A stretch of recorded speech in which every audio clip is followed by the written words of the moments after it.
Thank you. First of all, when you talk about Haiti, President Ruto, you said Haiti is a collective responsibility for all nations.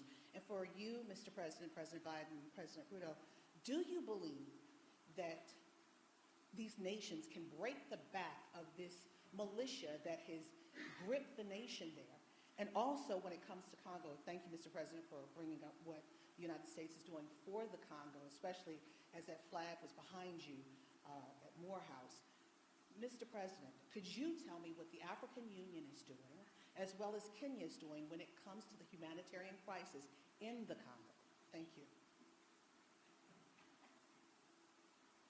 What was my question? Sir, your question was Haiti.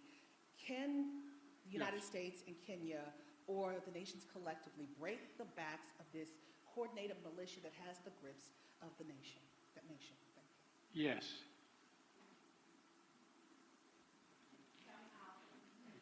The very way we're doing it.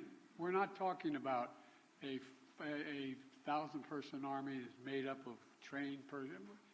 This is a crisis. It's able to be dealt with. And we think we can deal with this way with a multinational approach, with Haiti leading the way, and us providing the intelligence as well as equipment. Gangs and criminals do not have nationalities. They have no religion. They have no language. Their language is one. To deal with them firmly, decisively, within the parameters of the law. And that's why we're building a coalition of nations beyond Kenya and the US, many who are making contribution towards the MSS force in Haiti to secure that country and to break the back of the gangs and the criminals that have visited untold suffering in that country. On DRC, the AU, the East African Community, and Kenya are seized with that matter. I've just told you that Kenya had 1,000 troops in Haiti. We now have another 800, not in Haiti, but in DRC. We now have another 800 troops from SADC. We are going to be having a meeting of the East African Community. I did send my my foreign minister to Kinshasa. They had a conversation, and shortly we will be looking at how to begin the dialogue process under the Nairobi process, because we believe there is no military solution to what is going on in DRC, but instead, dialogue should be able to give us the necessary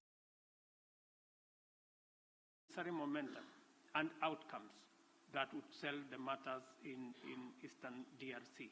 So both the AU, the East African Community, and Kenya as a country are seized of that matter. We know that the humanitarian crisis in Eastern DRC has displaced close to 7 million people.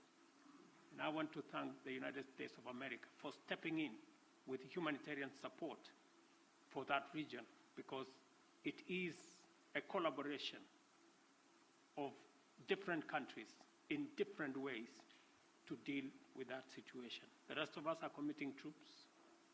We are committing deploying our infrastructure to facilitate the resolution of the matters in DRC.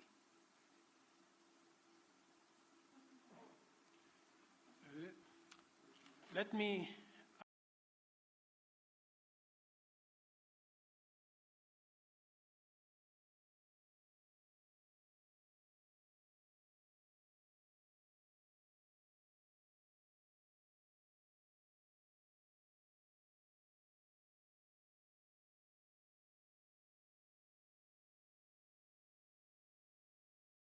ask Nancy Agutu from Kenya. She's here. Okay, Nancy. Mr. President, Africa is asking America to lead the way and double its contribution to the World Bank's International Development Assistance. to help developing countries access more financing, to alleviate debt distress, and to tackle climate change. What is your commitment on this? Thank you. I'm sorry, I didn't catch all your question. Sorry, I'm saying Africa is asking America to lead the way and double its contribution to the World Bank's international development assistance to help developing countries Yes. to access financing to alleviate debt distress and to tackle climate change. What is your commitment on this?